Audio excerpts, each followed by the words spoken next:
복된 우리 인생의 전환점이 되게 하옵소서. 예수님의 이름으로 기도하옵나이다.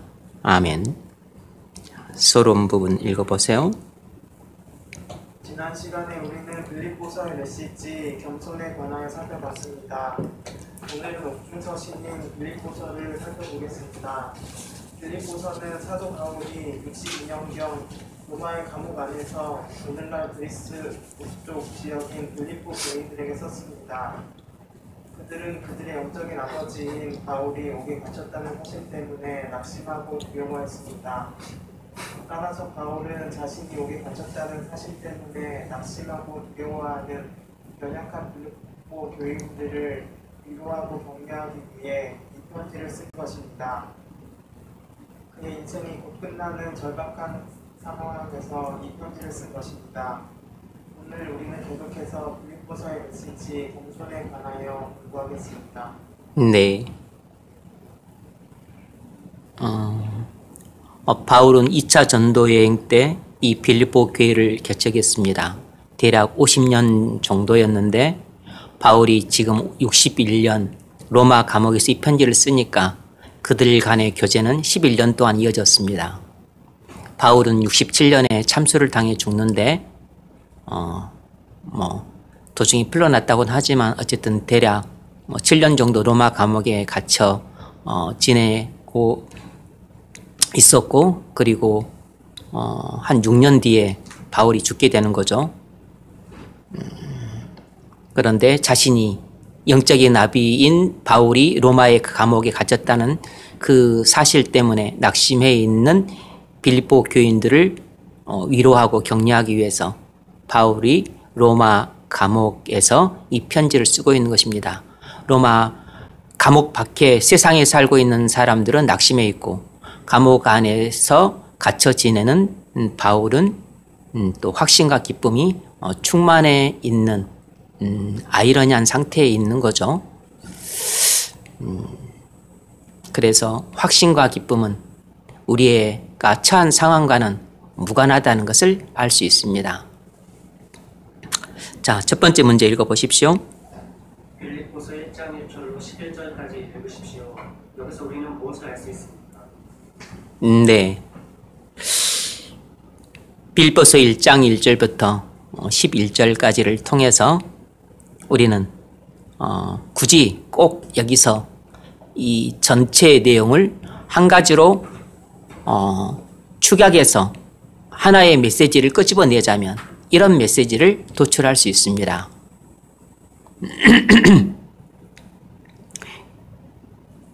교인들에 대한 목사의 사랑은 종으로서 섬김으로 나타난다. 이렇게 말할 수 있습니다. 교인들에 대한 목사의 사랑은 종으로서 섬김으로 나타난다.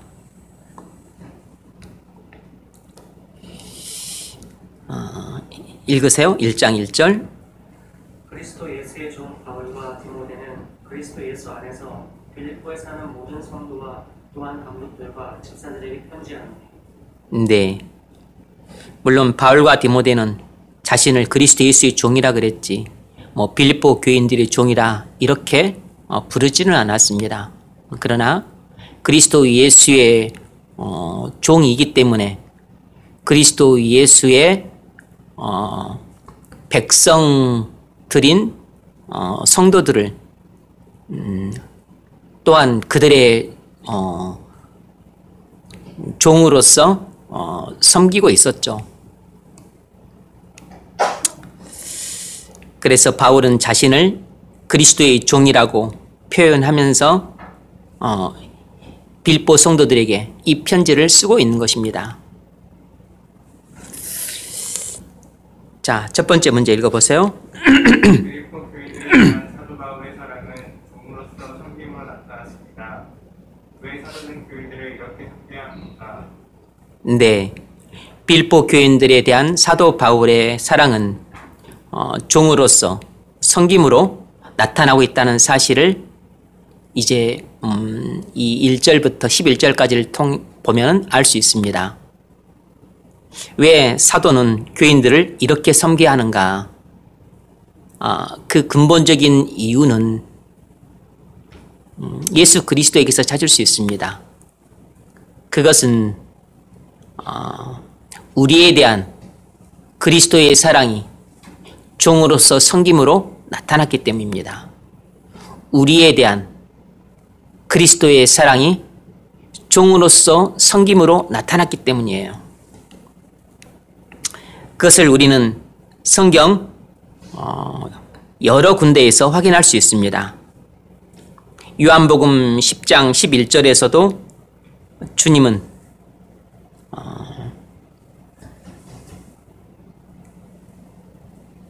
양떼를 위하여 목숨을 바치는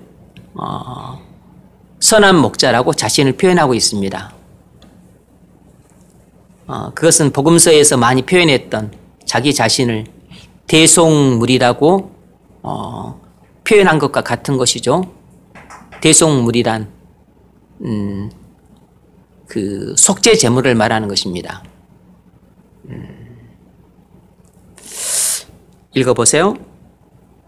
나는 선한 목자라. 선한 목자는 양들을 위하여 목숨을 버리거니와 삭구는 목자가 아니요 양도 제 양이 아니라 이리가 오는 것을 보면 양을 버리고 달아나나니 이리가 양을 물어가고 또 비치느니라. 달아나는 것은 그가 삭구니 까닭에 양을 돌보지 아니하니라. 나는 선한 목자라. 나는 내 양을 알고 양도 나를 아는 것이 아버지께서 나를 아시고 내가 아버지를 아는 것 같으니 나는 양을 위하여 목숨을 버리노라. 아멘. 여기서는 선한 목자와 싹군 목자가 대비되어 있습니다. 싹군 목자도 사랑이 있어요. 선한 목자만 사랑이 있는 게 아닙니다.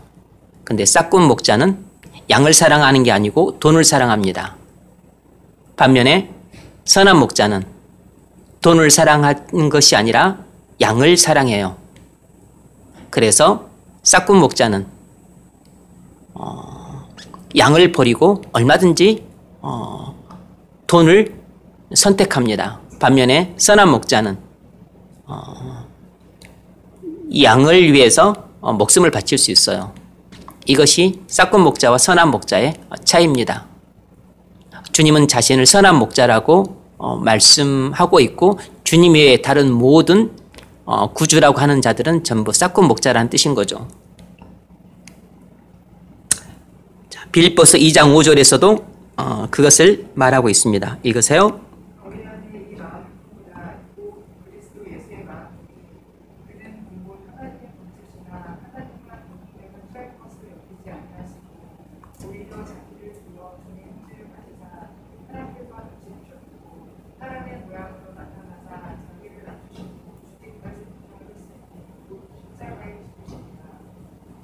네. 그리스도께서 우리를 어떻게 사랑하셨는지를 간단하게 보여주죠. 6절 그는 근본 하나님의 본뜻이나 하나님과 동등됨을 취할 것으로 여기지 아니하시고 오히려 자기를 비워 종의 형체를 가지사 사람들과 같이 되셨고 그리스도께서 우리를 구원하시기 위해 이 땅에 종으로 오셨다는 것입니다. 사람의 모양으로 나타나서 자기를 낮추시고 죽기까지 복종하셨으니 곧 십자가에 죽으심이라. 그리스도는 하나님의 종으로서 우리를 구원하시기 위해 우리의 죄를 대신 십자가에서 지시고 죽으셨습니다. 그러니까 우리에 대한 자기의 사랑을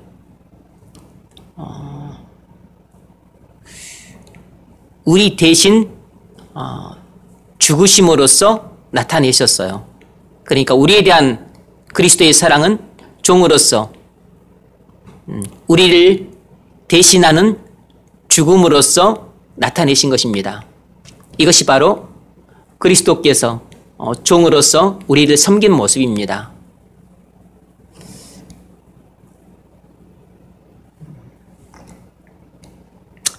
이사야서 53장 4절 5절 읽어보세요. 그는 실로 우리의 질고를 짓고 우리의 슬픔을 당하였거늘 우리는 생각하기를 그 징벌을 받아 하나님께 바치며 고난을 당한다 하였노라. 그가 찔림은 우리의 허물 때문이요 그가 상함은 우리의 죄악 때문이라.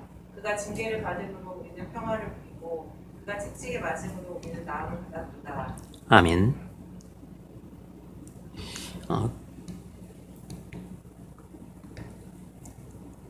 우리는 다 질고와 그리고 슬픔 속에 살아가는 사람들이었습니다. 그런데 그리스도께서 우리의 질고를 대신 지고 우리의 그 슬픔을 대신 당했어요. 그래서 우리 대신 징벌을 받아 고난을 받은 것입니다. 그래서 그가 그 찔림을 받은 것은 우리 허물 때문이고 그가 상함을 받은 것은 우리의 죄악 때문이에요. 그러니까 우리가 당해야 될 고난을 그리스도께서 대신 당하신 것입니다. 이것이 그리스도께서 우리를 종으로서 섬긴 것이었는데 이 종으로서 섬긴 이 희생 그리고 죽음 이것이 바로 우리에 대한 그리스도의 사랑입니다. 그래서 우리는 그리스도께서 죄가 없으셔서 전혀 십자가에 달려 죽으실 이유가 없는데 우리 죄를 대신 지고 우리 대신 하나님의 형벌을 받아서 우리 대신 십자가에서 피 흘려 죽으셨어요. 이것은 우리를 사랑하심으로 우리의 종이 되어 우리를 섬긴 모습입니다. 여기서 우리는 그리스도의 사랑을 볼 수 있습니다. 이것이 바로 성경이 우리에게 보여주는 사랑이에요. 성경이 우리에게 보여주는 사랑은 이런 사랑입니다. 자, 첫 번째 문제 읽어보십시오. 성경이 보여주는 진정한 사랑은 무엇입니까? 종으로서 자기를 희생하여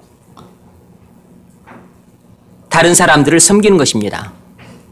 종으로서 자기를 희생해서 다른 사람들을 섬기는 것이에요. 이것이 정확하게 그리스도께서 우리를 섬긴 모습이었습니다. 이것이 그리스도께서 우리를 사랑하는 그 모습이었어요. 왜 이것이 진정한 사랑인가? 이것은 삼위일체 하나님이 우리에게 보여준 사랑입니다. 하나님께서 그리스도 안에서 우리에게 보여준 사랑은 바로 십자가 죽음이에요. 그래서 하나님이 죄인된 우리를 위해 독생자를 보내셔서 영죽을 우리를 살리셨어요. 그래서 여기에는 하나님의 사랑뿐만 아니라 그리스도의 사랑 그리고 성령의 사랑이 함께 어우러져 있는 것입니다.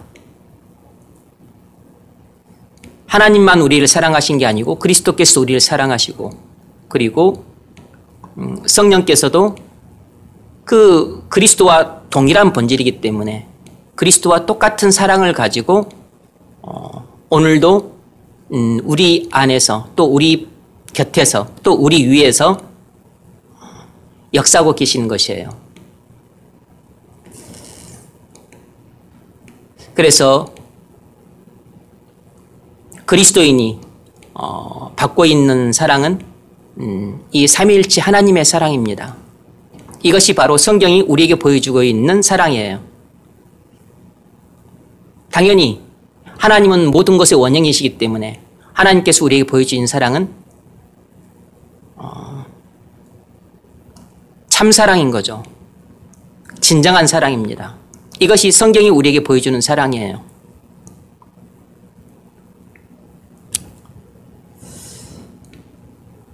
요한일서 3장 16절 읽어보십시오. 그가 우리를 위하여 목숨을 버리셨으니 우리가 이로써 사랑을 알고 우리 형제들을 위하여 목숨을 버리는 것이 마땅하니라. 아멘. 그리스도께서 우리를 위하여 십자가에서 대속의 죽음을 당한 것을 이 사도 요한은 그것을 사랑이라 이렇게 정의 내리고 있어요. 우리가 이로써 사랑을 알고, 그러니까 진정한 사랑은 바로 그리스도의 십자가 사랑이다라는 것입니다. 근데 그 그리스도의 십자가의 사랑의 본질이 뭐죠? 자기를 부인하고 자기 십자가를 지는 것이에요. 다시 말하면 종으로서 자기를 희생해서 섬기는 것입니다. 그래서 모든 그리스도 안에 있는 사람들은 그리스도께서 이렇게 우리를 사랑하셨던 것처럼 우리도 그리스도 안에서 동일하게 다른 사람들을 종으로서 섬겨야 한다는 것입니다. 그래서 그리스도의 사랑을 받아서 그리스도 안에 있게 된 사람들은 바로 그 그리스도께서 우리에게 보여주신 사랑을 그렇게 실천할 수 있어야 된다는 거죠. 그래서 사도 요한이 이 성도들에게 그렇게 권면을 합니다. 우리도 형제들을 위하여 목숨을 버리는 것이 마땅하니라. 요한일서 4장 9절 읽어보십시오. 하나님의 사랑이 우리에게 이렇게 나타난 바 되었으니 하나님이 자기의 독생자를 세상에 보내심은 그로 말미암아 우리를 살리려 하시니라. 사랑은 여기 있으니 우리가 하나님을 사랑한 것이 아니요 하나님이 우리를 사랑하사 우리 죄를 속하기 위하여 화목제물로 그 아들을 보내셨습니다. 네, 사도 요한은 동일한 편지를 통해서 그리스도의 십자가의 죽음을 사랑이다, 또 그리스도의 사랑이다, 또는 하나님의 사랑이다 이렇게 부르고 있어요. 그러니까 하나님이 우리에게 보여준 사랑이 사랑의 진수죠. 사랑의 원형이라고. 이것이 참 사랑인 것입니다. 하나님의 사랑이 우리에게 이렇게 나타난 바 되었으니, 여기서는 아예 못을 박았죠. 하나님이 말씀하시는 사랑이란 이런 사랑이다라는 것입니다. 이것만이 진짜 사랑이라는 것입니다. 하나님이 자기의 독생자를 세상에 보내심은 그로 말미암아 우리를 살리려 하심이라. 세상은 하나님의 심판을 받아 영원히 멸망할 사람들이에요. 그러니까 하나님이 영원히 멸망할 우리를 살리기 위해 독생자를 십자가에 못 박아 죽였다는 것입니다. 이것이 바로 희생적인 섬김이죠. 그래서 하나님의 사랑의 본질은 희생적인 섬김에 있는 것입니다. 사랑은 여기 있으니 우리가 하나님을 사랑한 것이 아니요 하나님이 우리를 사랑하사 우리 죄를 속하기 위하여 화목제물로 그 아들을 보내셨습니다. 여러분들은 성경을 읽으면서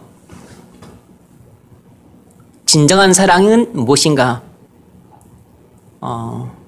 이런 주제를 한 번도 생각해 본 적이 없었을 수도 있습니다. 여러분은 교회를 다니면서도 성경이 말하는 진정한 사랑이란 무엇인가를 한 번도 깨달아 본 적이 없었을 수도 있습니다. 여러분은 교회 생활 오랫동안 했으면서도 한 번도 하나님의 사랑을 경험 못 해봤을 수도 있습니다. 우리가 복음을 들었다고 하면서도 참 사랑이 무엇인지 제대로 깨달아 본 적이 한 번도 없었을 수도 있어요.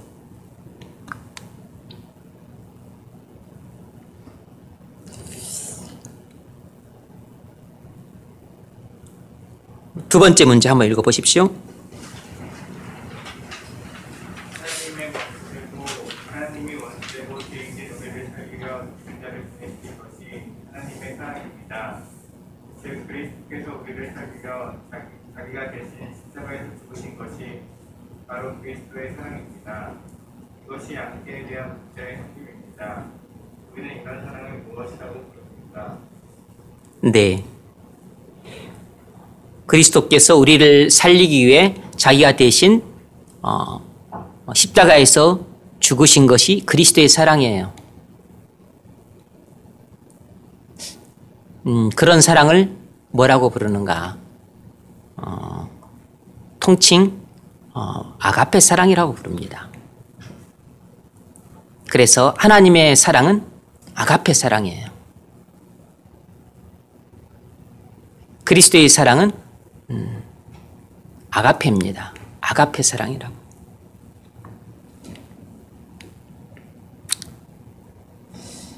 그것을 가장 잘 보여주는 것이 고린도전서 13장 4절로 7절에 나와 있는 말씀입니다. 읽어보세요.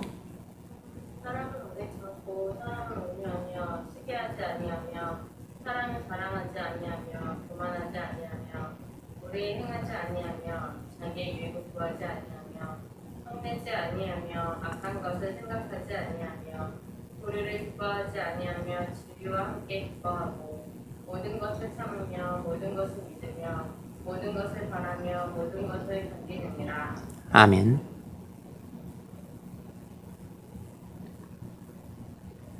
고린도전서 13장에 나와 있는 이런 사랑의 내용은 결코 우리가 하고 싶은 사랑이 아니에요. 우리는 이런 사랑을 하고 싶지 않아요. 우리가 하고 싶은 것은 달콤한 사랑, 황홀한 사랑, 열정적인 사랑, 너무나 흥분되는 사랑, 내 마음이 녹아지는 사랑, 그냥 한눈에 완전히 그냥 감동돼 버린 사랑, 나를 너무 기쁘게 해주고 그리고 즐겁게 해주고 내가 만족하는 사랑, 그런 사랑을 하고 싶지 어느 누구도 이런 사랑을 하고 싶어 하진 않아요. 오래 참는 사랑, 시기하지 않는 것, 자랑하지 않는 것, 교만하지 않는 것, 무례하게 행치 않는 것, 자기 이익을 구하지 않는 것, 성내지 않는 것, 악한 것 생각하지 않는 것, 불의를 기뻐하지 않는 것, 모든 것을 참는 것, 모든 것을 견디는 사랑. 우리가 통상적으로 생각하는 사랑과 너무 거리가 먼 사랑입니다.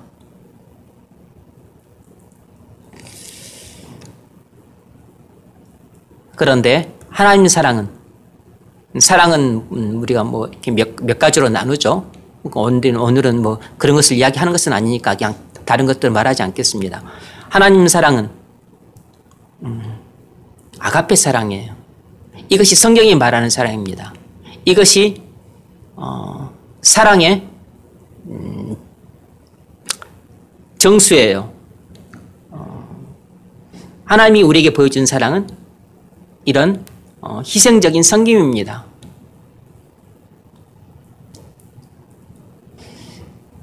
그 십자가에서 하나님께서 보여준 사랑을 사도 바울은 이 고린도전서 13장에서 이렇게 풀어놓은 것이에요. 그리스도의 십자가의 사랑 속에 담겨있는 내용들이 뭔가 그걸 전부 다 풀어놓은 것도 아니죠. 그냥 일부만 풀어놓은 것입니다. 오래 참는 것, 그리고 또 온유한 것, 이것도 다 오래 참음이죠. 뭐 온유한 것, 시기하지 않는 것, 뭐 미워하지 않는 것, 자기 유익을 굳지 않는 것, 모든 것을 참고 바라고 견디고, 그리고 무리에 행치 않고, 성내지 않고, 악한 것을 생각하지 않고, 불의를 기뻐하지 않고, 진리와 함께 기뻐하고, 이것이 그리스도께서 십자가를 통해 우리에게 보여주신 사랑의 구체적인 내용들이에요. 그러니까 사도 바울은 그리스도께 십자가에서 우리에게 보여준 사랑의 진수, 그리고 우리가 추구해야 될 사랑이라고 못 박아놓고 그것을 풀어서 우리에게 사랑은 이런 것이다 라고 설명하면서 우리에게 이런 사랑을 하도록 권면하고 있는 것입니다.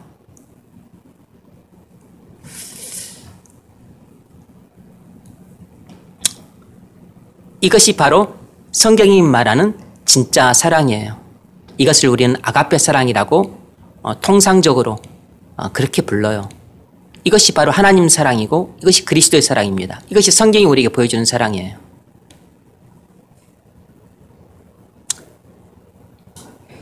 이것이 왜 중요한가?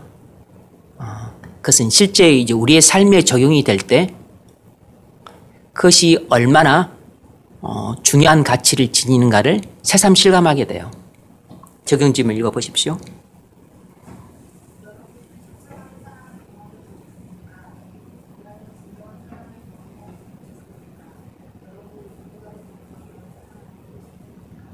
네.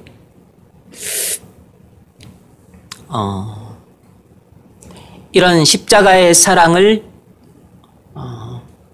경험해 받는가 하는 것은 중요합니다. 왜냐하면 이 십자가의 사랑을 통해서 우리가 변화가 돼야 되니까. 이런 진정한 사랑을 경험하지 못한 사람은 안타깝게도 본인도 이런 사랑을 할 수가 없어요.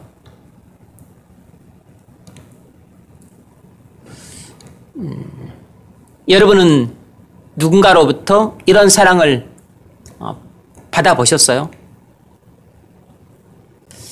이런 비슷한 사랑을 우리는 부모님으로부터 대부분 받아봤을 겁니다.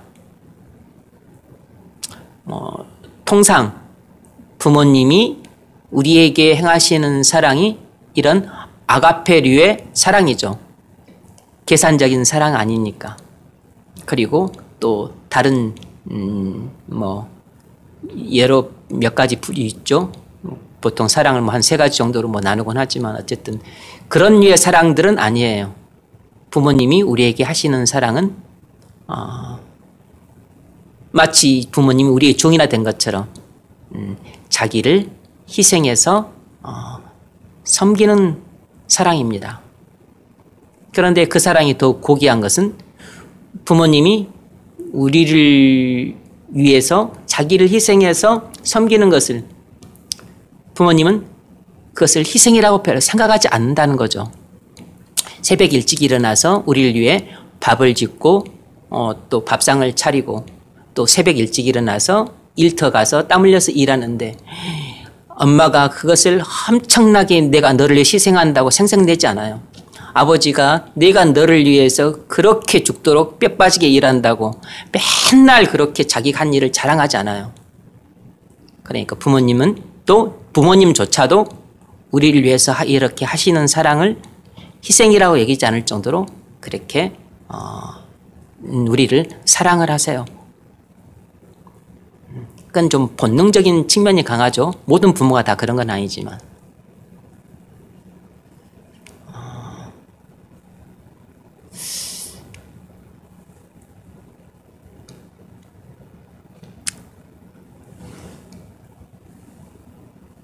그런데 우리는 다 누군가로부터 이런 사랑을 받고 싶어 해요. 이기적인 사람도, 계산적인 사람도, 그리고 아주 그냥 교만한 사람도 다 이런 사랑을 받고 싶어 해요. 두 번째 문제 읽어보십시오. 적용 질문 두 번째. 여러분은 진정한 사람이 무엇인지 똑바로 아셨습니까? 여러분은 누군가를 이렇게 사랑하고 싶습니까? 네. 오늘 제가 문제 순서를 조금 그냥 잘못한 것 같아. 그러니까 제가 두 번째 다룰 문제를 첫 번째 하고 이것을 좀 나중에 했어야 되는데 제가 그냥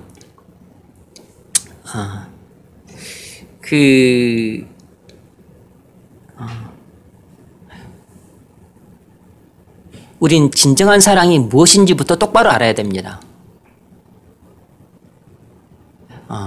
우리 대부분은 사랑에 대한 개념 정의조차 안 돼 있어요. 성경이 말하는 진짜 사랑이 무엇인지도 몰라요. 하나님 사랑이 무엇인지도 잘 모릅니다. 모든 것들이 개념이 다 혼재되어 있어가지고 혼란스러워요. 막 이성간의 사랑도 생각했다가 또 내가 행하는 것이 계산적인 것 같기도 하고 막 모든 게 다 혼재되어 있어. 정리가 안 되어 있어요. 문제는 내가 누군가를 이렇게 사랑하고 있느냐는 것입니다. 내가 누군가를 이렇게 사랑하고 있느냐 하는 것이에요.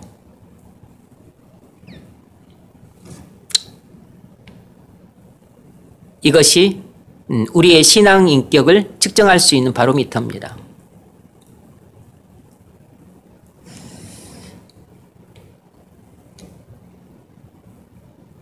세 번째 문제 읽어보십시오.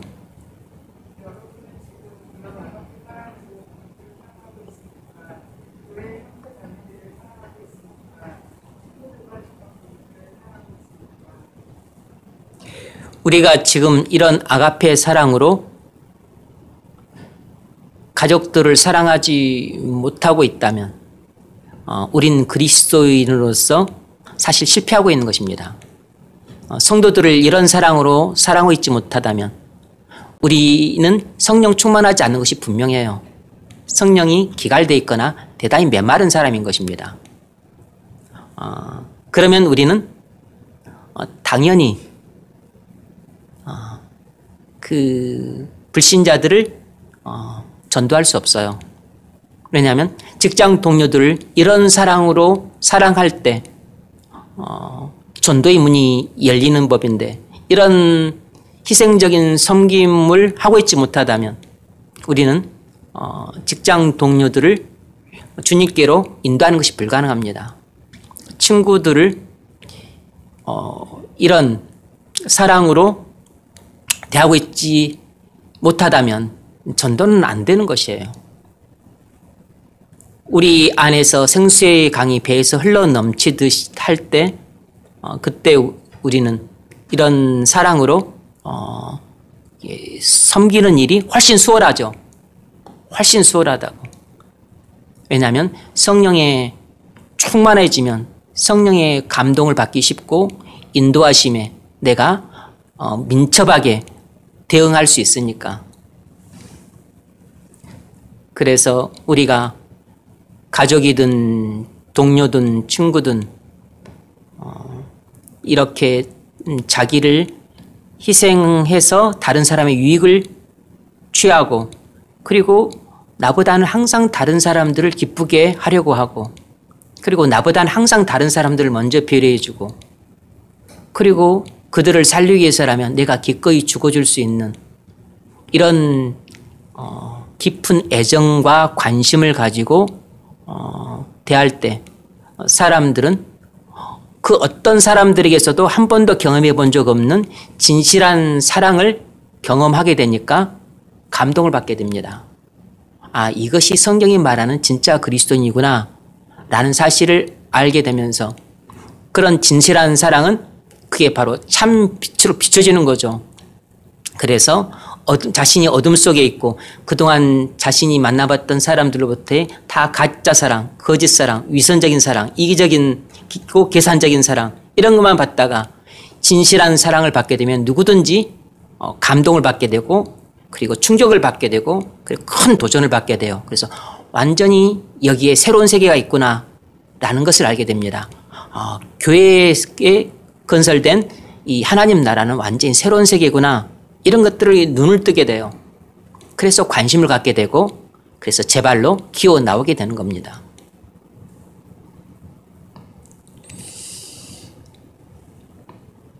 우리가 십자가의 사랑을 알게 되면 다 눈물을 흘리면서 무릎을 꿇게 되죠. 감동을 받고 그리고 그리스도를 구주로 영접을 하게 돼요. 그런데 불신자들은 그리스도를 구주로 영접할 기회가 없죠. 그 맛을 우리를 통해서 보는 것입니다. 우리의 아가페 사랑을 통해서.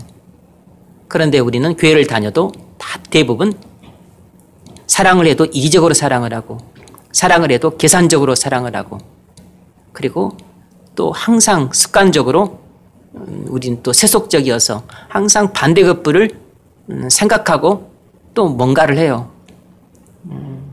이런 사랑은 그냥 이성적인 사랑이고 경제적인 사랑이지 아가페 사랑과는 거리가 먼 것입니다.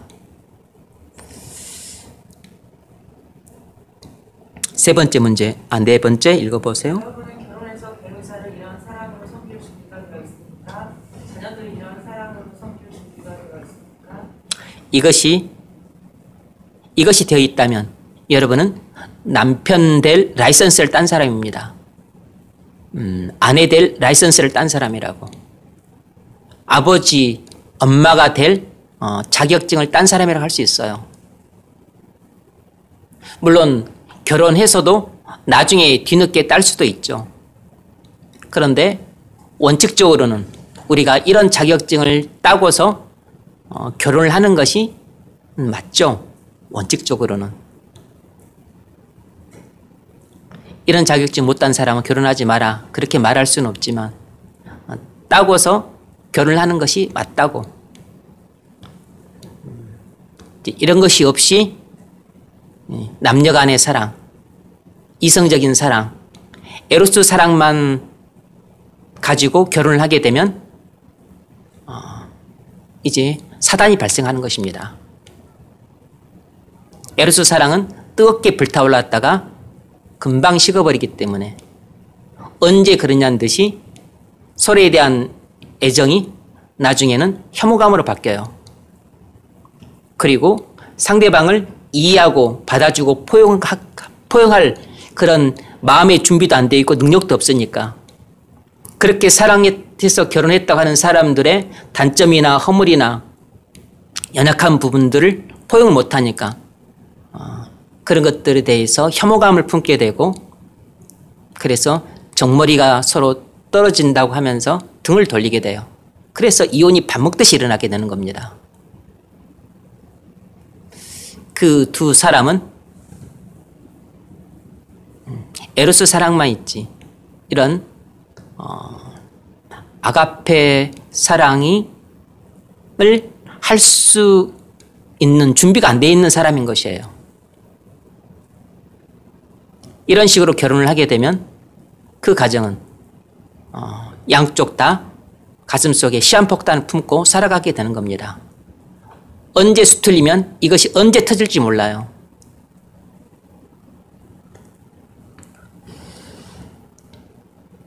그래서 최고의 배우자는 아가페 사랑을 할 아가페 사랑으로 다른 상대방 배우자를 사랑할 수 있는 사람이 최고의 배우자예요.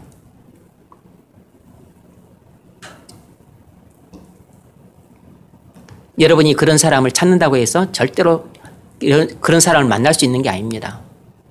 왜냐하면 그런 사람은 또 그런 사람을 찾기 때문에. 근데 대부분 우리는 자기가 그런 사람 될 생각은 잘 안 하고 그런 사람을 만나서 자기가 행복할 생각을 하는데 그게 또 이기적이고 아주 계산적인 것이라 이 사람이 이런 사람을 만나도 절대로 이 사람 행복하지 않아요. 왜냐하면 아무리 아가페 사랑을 하는 배우자를 만난다 할지라도 내가 이기적이고 계산적이고 그렇게 세속적이면 내 자신이 그리스도 안에서 이미 나는 불행하기 때문에 불행한 사람은 아무리 아가페 사랑을 하는 배우자를 만나도 불행해요. 결혼사는 행복해질 수 없다고.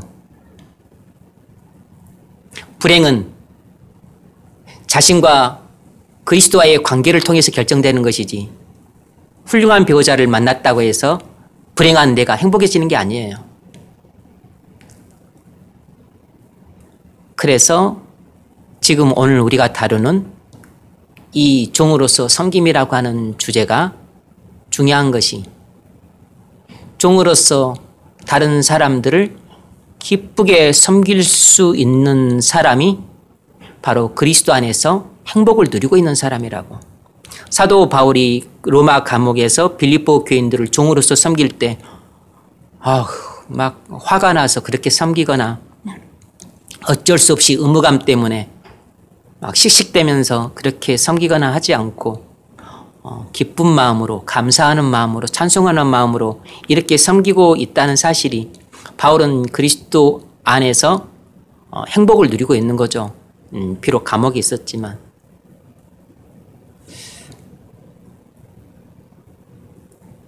이런 사람이 자녀들도 바르게 양육할 수가 있죠.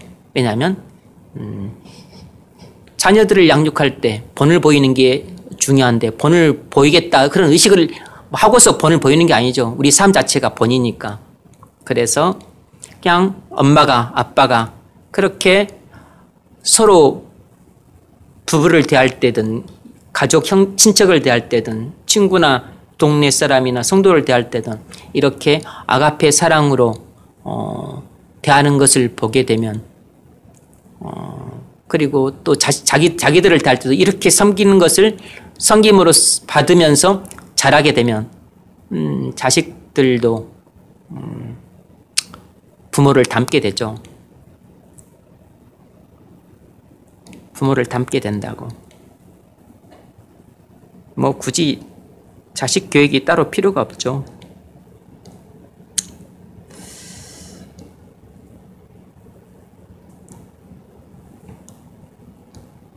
그래서 그러지 않으면 이런 사랑이 준비돼 있지 않으면 이놈의 새끼 내가 너를 위해서 내가 무엇을 희생하고 뭘 못하고 그런데 고작 이따위밖에 못하냐 이제 이런 생각과 이런 말들이 자꾸 나오게 되는 겁니다. 그리고 또 자식을 통해서 대리 만족을 얻으려고 하고. 자, 두 번째 문제 읽어보십시오. 사도 바울의 빌립보 교인들에 대한 사랑은 종으로서 섬김으로 나타났습니다. 바울은 빌립보 교인들을 종으로서 어떻게 섬겼습니까? 네. 한 몇 가지를 볼 수 있는데 첫 번째는 바울은 멀리 떨어진 감옥에 갇혀 있으면서도 낙심한 빌립보 교인들을 위로하고 격려하기 위해서 편지를 썼어요. 그러니까 감옥에서 낙심한 교인들을 위로하기 위해 편지를 써서 보냄으로 그들을 섬기고 있었던 겁니다. 그들을 위로하고 격려하기 위한 편지를 감옥에서 쓰는 것이 그들에 대한 사도 바울의 사랑의 표현인 거죠. 읽으세요. 거기 지웠군요. 네. 그리스도 예수의 종 바울과 디모데는 그리스도 예수 안에서 빌립보에 사는 모든 성도와 또한 감독들과 집사들에게 편지하노니. 자, 두 번째는 바울은 빌립보 교인들 어떻게 섬겼는가? 축복을 했습니다. 읽으세요. 하나님 우리 아버지와 주 예수 그리스도로부터 은혜와 평강이 너희에게 있을지어다. 아멘. 바울은 빌립보 교인들을 사랑함으로 편지 서두에 그들을 축복하는 말을 적었어요. 온 마음을 다해 그들을 축복했습니다. 하나님 우리 아버지와 주 예수 그리스도로부터 은혜와 평강이 너에게 있을지어다.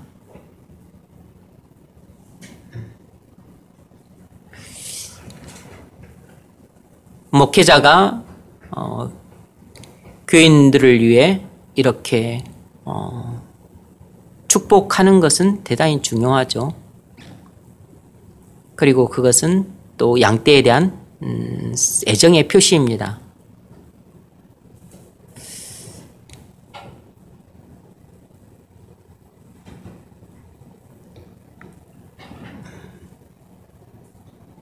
미움이나 분노나 적개심이 가득 차 있으면 여러분 축복하기 어렵죠. 축복하기 어렵다고. 그런데 누군가를 사랑하게 되면 축복 기도가 그냥 저절로 나와요. 강물들이 흘러 넘치듯이 축복 기도가 터져 나옵니다. 목사가 양떼들을 사랑할 때, 부모가 자녀들을 사랑할 때, 또 목사가 다른 동료 목사를 정말로 사랑할 때, 우리가 친구들을 사랑할 때, 교사가 학생들을 사랑할 때, 그리고 또 형제가 형제를 사랑할 때 축복 기도가 터져 나와요. 우리는 누군가를 사랑하게 되면 정말로 온 마음을 다해 축복해주고 싶어요.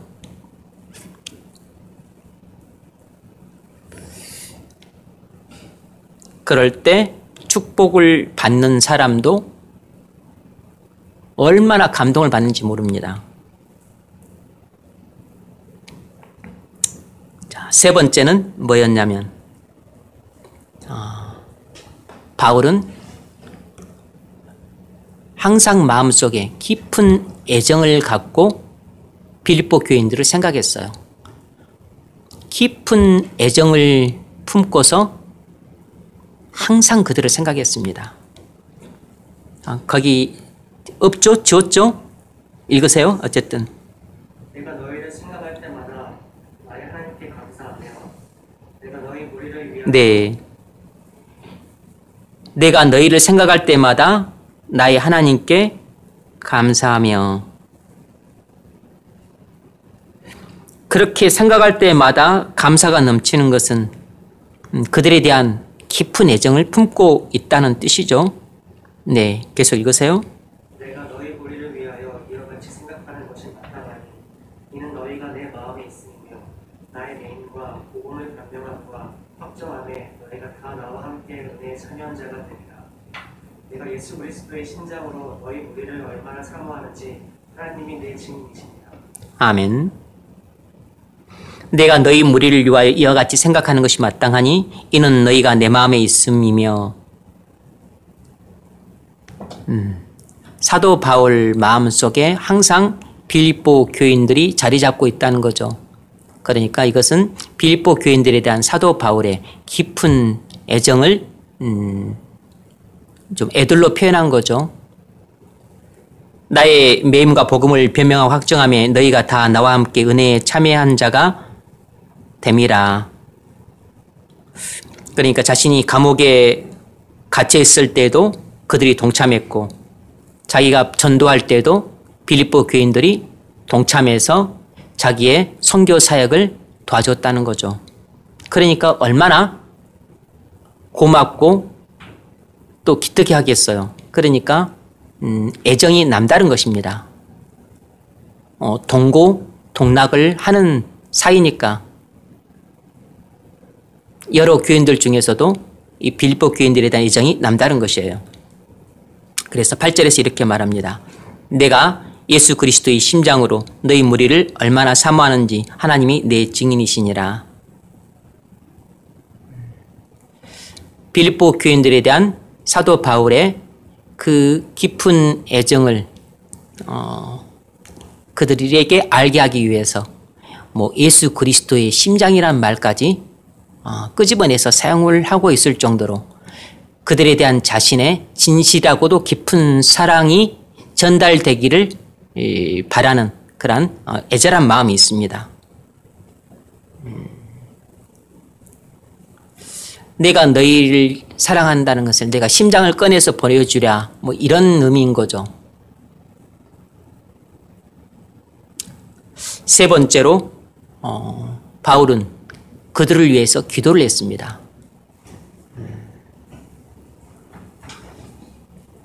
네 번째죠. 네 번째, 그들을 위해서 기도했어요. 읽으세요.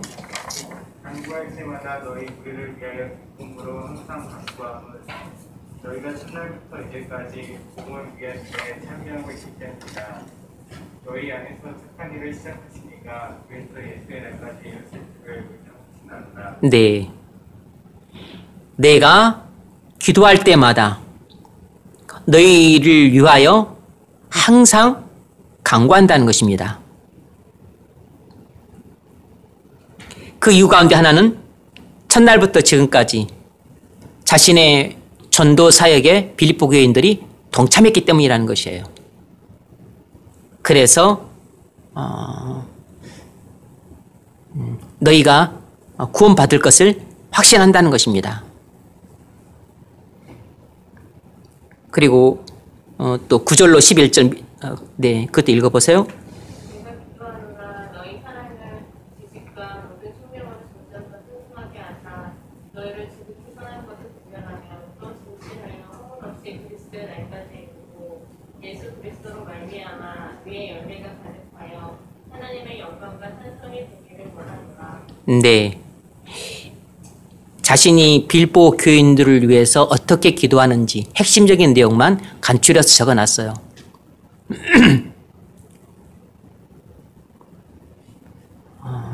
그들의 영적인 유익을 위해서 이렇게 집중적으로 기도하고 있다는 것입니다. 그들의 사랑이 지식과 총명으로 점점 더 풍성해지기를 기도하고 있다는 것이에요. 그리고 영적인 분별력을 위해서 기도하고 있다는 것입니다. 그리고 의의 열매가 풍성하게 되기를 기도하고 있다는 겁니다. 그래서 궁극적으로는 빌립보 교인들이 하나님께 영광과 찬송이 되기를 기도하고 있다는 것이에요. 우리가 누군가를 진실되게 사랑한다면 그 사람을 위해서 항상 기도하는 것은 당연한 것입니다.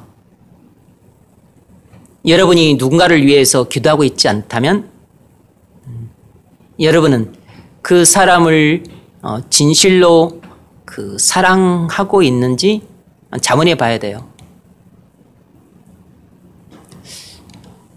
자문해 봐야 된다는 이야기는 그런 것은 진실한 사랑이 아니라는 뜻인 거죠. 진실로 사랑하는데 누군가를 위해서 기도하지 않는다. 그런 것은 있을 수가 없는 일이에요. 세상 사람들이 말하는 사랑은 얼마든지 그러지만 그리스도인이 말하는 사랑에는 그런 사랑은 절대로 진실한 사랑이 아닌 것입니다. 누군가를 위해서 기도하지도 않는 사랑, 그런 사랑은 없는 것이에요. 왜냐 그러면 사랑은 자기 유익을 고치 않고 다른 사람의 유익을 구하고 나를 기쁘게 하지 않고 다른 사람을 기쁘게 하고 그리고 다른 사람이 잘 되기를 바라는 것인데 뭐 기도하지도 않으면서 다른 사람을 사랑한다. 그것은 말뿐인 사랑인 것이에요.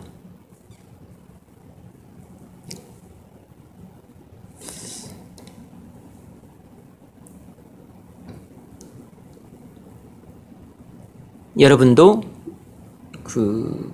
여러분을 사랑해 줄 그런 배우자를 만나고 싶죠?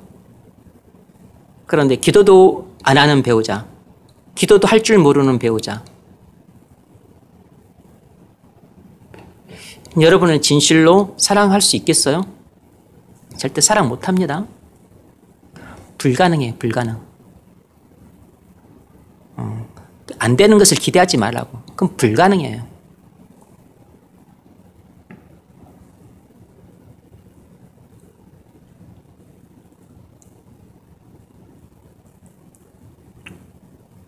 교인들에 대한 목사의 사랑의 그 중심에 있는 것 가운데 하나가 기도예요, 기도.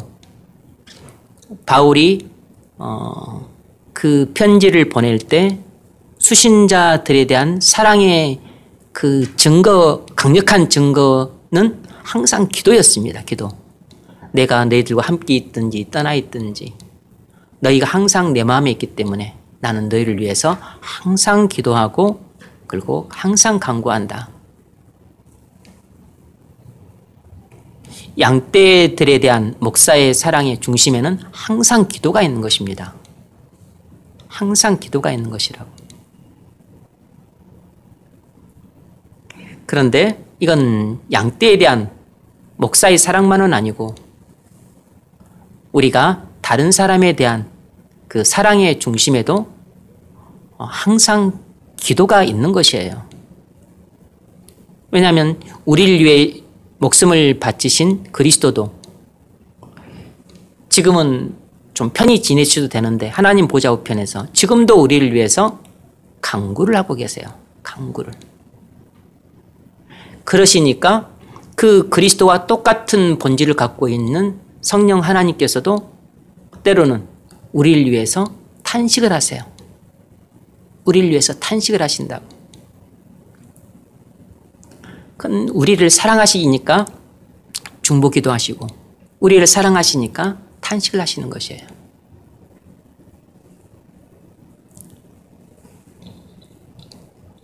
자식을 사랑한다고 하면서 기도를 안 하는 부모, 이건 자식에 대한 진실한 사랑이 아닌 거죠. 자식에 대한 올바른 사랑이 아니라고. 자식에 대한 뭔가 부족한 사랑이고 그리고 왜곡된 사랑입니다. 다분히 세속적인 사랑이라고. 인간적인 사랑입니다.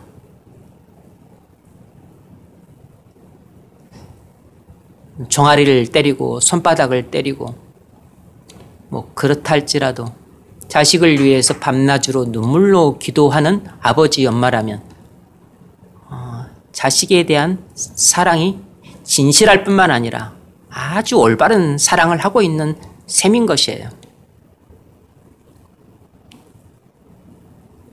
서로 조금 말이 거칠 수 있고 또 인격이 좀 부족할 수 있을지라도 그는 자식에 대해서 올바른 사랑으로 양육을 하고 있는 겁니다.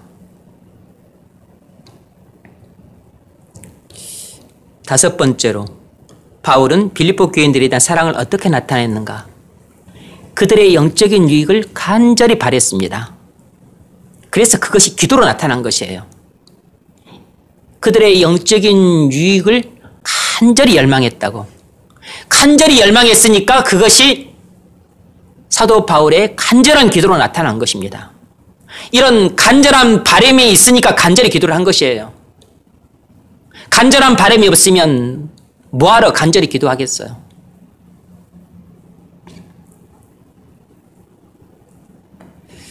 내가 구원받기를 간절히 바라면 간절히 기도하는 것입니다. 내가 하나님의 사람으로 올바르게 서기를 간절히 바라면 간절히 기도하는 것이에요. 내가 이기적이고 계산적인 사람이 아니라 이렇게 진실한 사랑을 하는 사람이 되기를 바라면 간절히 기도하는 것입니다. 여섯 번째로 바울은 그들을 위로하고 격려하기 위해 에바브로디도와 디모데를 그들에게 보냈습니다. 왜 그게 중요하죠? 에바브로디도는 바울의 옥바라지를 하는 사람이니까 가까이 두고 있어야 될 사람이에요. 그가 떠나면 자기가 불평과 고통을 겪잖아요. 그런데 자기가 불평과 고통을 겪지라도 낙심한 빌립보 교인들에게 위로와 격려와 소망을 주기 위해서 이 에바브로디도를 일부러 돌려보낸 것입니다. 게다가 또 디모데까지 돌려보냈어요. 또 디모데는 바울의 영적인 아들이라 또 필요하면 자기가 불러서 중요한 심부름도 시키고 여기저기 보내서 목회지도 돌아보게 하고 그래서 대신 사역하게 해야 되는데 그를 또 빌립보 교회에 보낸 것은 빌립보 교인들을 빌립보 교회에 목회를 하라는 것이죠. 이제 자기 대신 목회하라고 하는 것입니다. 그러니까 빌립보 교회 성도들을 사도 바울이 얼마나 끔찍하게 아꼈는가를 알 수 있는 것이죠. 자기가 소중하게 여기는 사람들을 다 그들에게로 보냈어요. 그 대신 자기가 고통을 겪고 불편을 겪는 것입니다. 우리는 이걸 통해서 바울이 내가 너희를 사랑하니까 지금 에바브로디도 보내고 있고 내가 디모데도 보내고 있다. 이렇게 직설적으로 말하지 않죠. 그런데 그 행위를 통해서 빌립보 교회에 대한 사도 바울의 사랑이 얼마나 깊고 풍성한가를 알 수 있죠.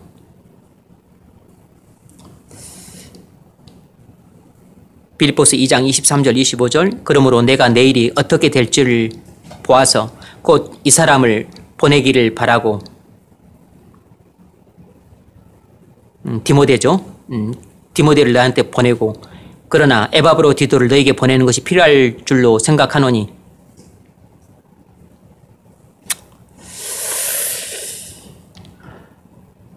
왜 바울은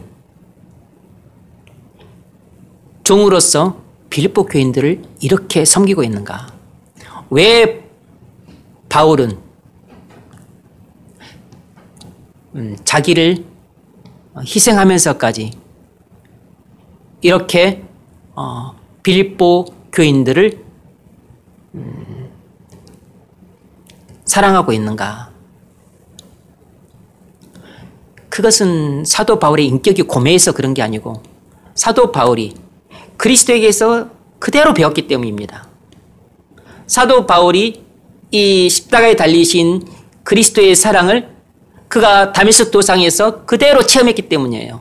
그래서 그가 그리스도의 사랑을 알았기 때문에 하나님의 사랑을 그가 성경을 통해서 깨달았기 때문에 이것이 진실한 사랑이라는 것을 그가 알았기 때문에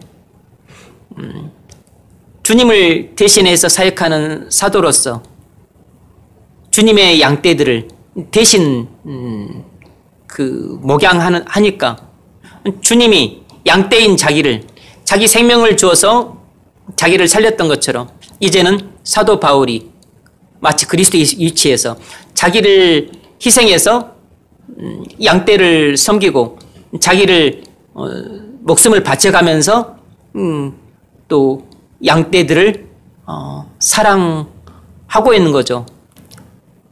이것이 너무 당연한 겁니다. 사도 바울은 예수 그리스도로부터 그런 사랑을 본인이 받았기 때문에. 그래서 하나님이 우리에게 보여준 사랑은 희생적인 성경입니다. 그리스도께서 우리에게 보여준 사랑은 십자가 사랑이라고. 자기를 희생해서 남을 유익하게 하는 사랑. 자기를 죽여서 남을 살리는 것. 이것이 바로 하나님 사랑이고 그리스도의 사랑이에요. 이것을 우리는 아가페 사랑이라고 부르는데 그것을 사도 바울은 고린도전서 13장 4절로 7절에서 그것을 일부분 말로 풀어놓은 것입니다. 이것이 하나님의 사랑이라고. 이것이 성경이 말하는 진실한 사랑입니다. 이것을 우리는 아가페 사랑이라고 불러요. 우리가 그리스도인이라면 우리 안에 그런 사랑이 크든 작든 있어야 돼요. 많든 적든 있어야 된다고. 그래서 우리가 누군가를 일반적으로 대하며 사랑할 때는 이 아가페적인 사랑을 하는 것입니다.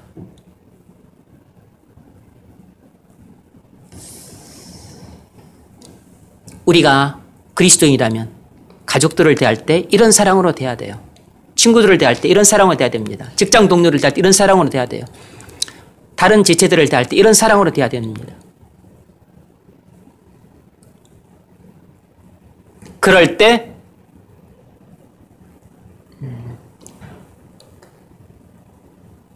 진리의 빛이 어둠 속에 있는 사람들한테 비춰지게 되는 것이에요. 그리고 세상에서는 맛볼 수 없는 사랑을 맛보게 되므로 그들이 감동을 받게 됩니다. 그리고 이런 사랑을 지속적으로 받게 되면 충격을 받게 되고 그리고 그들의 마음이 녹아지게 돼요. 그래서 세상 나라하고는 전혀 다른 하나님 나라가 교회 안에 있다는 것을 알게 됩니다. 누가 이런 사랑을 할 수 있을까요? 당연히 그 마음속에 그리스도가 있대. 그리스도가 살아있는 사람이 그 일을 하는 거죠.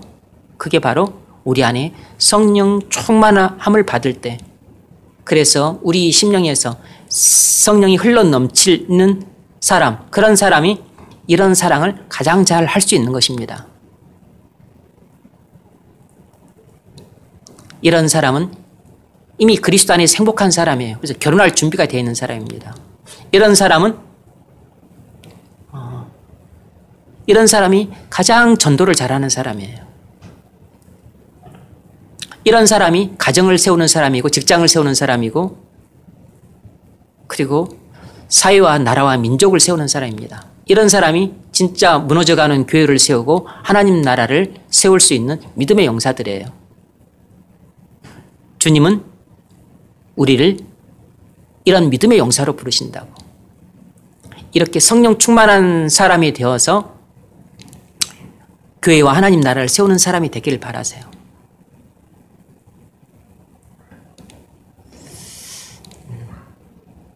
저와 여러분이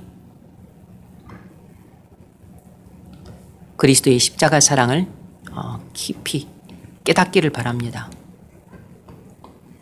여러분이 말씀이나 기도나 또 묵상을 통해서 예배를 통해서 하나님이 성령을 부어주심으로 또 이런 하나님의 큰 사랑을 경험하여 여러분 마음이 녹아질 수 있기를 바랍니다. 그래서 엎드러져 죽은 자같이 되고 여러분의 죄를 통해 자복하고 하나님의 사랑이 마음에 녹아져서 완전히 새 사람으로 여러분의 심령이 재편될 수 있기를 바랍니다.